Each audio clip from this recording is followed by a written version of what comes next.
కాంగ్రెస్ ప్రభుత్వంపై మంచిర్యాల బీజేపీ నాయకులు మండిపడ్డారు. అర్హులకు కాకుండా తమ పార్టీ కార్యకర్తలకు సంక్షేమ పథకాలను అందిస్తోందని ఆరోపిస్తున్నారు. దీనిపై జిల్లా కలెక్టర్కు ఫిర్యాదు చేశారు. అదేవిధంగా ఎన్నికల్లో ఇచ్చిన హామీలను అమలు చేయాలని డిమాండ్ చేశారు. ఇక ఇదే అంశంపై మరింత సమాచారం మా ప్రతినిధి శ్రీనివాస్ అందిస్తారు. 6 గ్యారెంటీలతో అధికారంలోకి వచ్చిన కాంగ్రెస్ పార్టీ అర్హులకు ఎలాంటి లబ్ధి చేకూరుస్తాయి కూడా బీజేపీ పార్టీ ఆరోపిస్తుంది. ఈరోజు ముఖ్యంగా ఇందిరామ ఇళ్లకు సంబంధించి అర్హులకు కాకుండా అనర్హులకు కూడా వాళ్ళ పార్టీ కార్యకర్తలకు మాత్రమే పంపిణీ చేసిన చెప్పేసి కూడా ఆరోపిస్తున్న పరిస్థితి. ఈ నేపథ్యంలో మంచిర్యాల జిల్లా కేంద్రంలోని కలెక్టర్ గారికి బీజేపీ నాయకులు వినతి జరిగింది. చెప్పండి, మీరు ఏ సమస్యలపైన కలెక్టర్ కలవడం జరిగింది, కలెక్టర్ గారు ఎలా స్పందించారు? ఇవాళ జిల్లా లోపల రాజీవ్ యువ వికాసం కావచ్చు, ఇందిరమ్మ విల్ల అంశం మీద ఇవాళ కలెక్టర్ గారిని సంప్రదించడం జరిగింది. వారికి జిల్లా పార్టీ ఆధ్వర్యం లోపల వినతి పత్రం అందజేయడం జరిగింది. ఏదైతే జూన్ 2వ తేదీన ప్రతిష్టాత్మకంగా రాజీవ్ యువ వికాసం అనే పథకాన్ని ప్రారంభిస్తాము.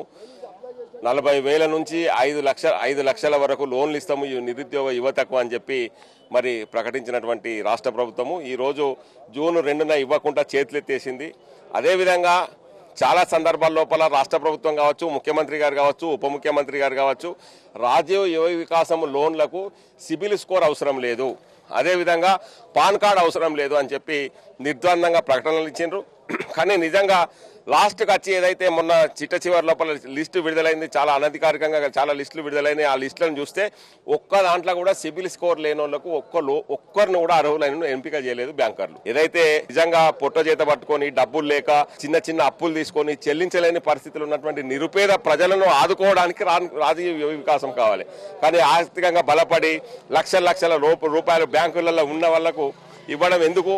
అటువంటి డబ్బులు వాళ్ళకి ఇవ్వడం నిరుపయోగం. కాబట్టి రాష్ట్ర ప్రభుత్వాన్ని మేము డిమాండ్ చేస్తూ ఉన్నాము, తక్షణమే రాజీవ్ యువ వికాస పథకం ఏదైతున్నదో సిబిల్ స్కోర్కు సంబంధం లేకుండా, పాన్ కార్డుకు సంబంధం లేకుండా అర్హులైన బీద వారికి ఇవ్వాలని చెప్పి భారతీయ జనతా పార్టీ ఈరోజు కలెక్టర్ గారికి వినతి పత్రం ఇవ్వడం జరిగింది. చెప్పండి, మీరు చెప్పండి, ఏదైతే ఇందిరమ్మ ఇళ్లకు సంబంధించి ఓన్లీ కాంగ్రెస్ పార్టీ నాయకులు మాత్రం వచ్చిన ఆరోపిస్తున్నారు కదా, ఎలాంటి ఆధారాల మీ దగ్గర మీరు ఎవరికి ఇవ్వాలని డిమాండ్ చేస్తున్నారు? అర్హులైన నిరుపేదలు ఒక ఉదాహరణకు తీసుకుంటే చెన్నూరు నియోజకవర్గంలోనే 3,500 పైచీలక కుటుంబాలు, వారికి కింద గచ్చు లేదు, పైన రేకులు లేవు, పక్క గోడలు లేవు, కేవలం ఒక పొరకలు కట్టుకొని ఒక కవర్లు కట్టుకొని నివసిస్తూ ఉన్నారు. అలాంటి వాళ్ళకి ఇవ్వమని మేము భారతీయ జనతా పార్టీ తరఫున డిమాండ్ చేస్తున్నాం.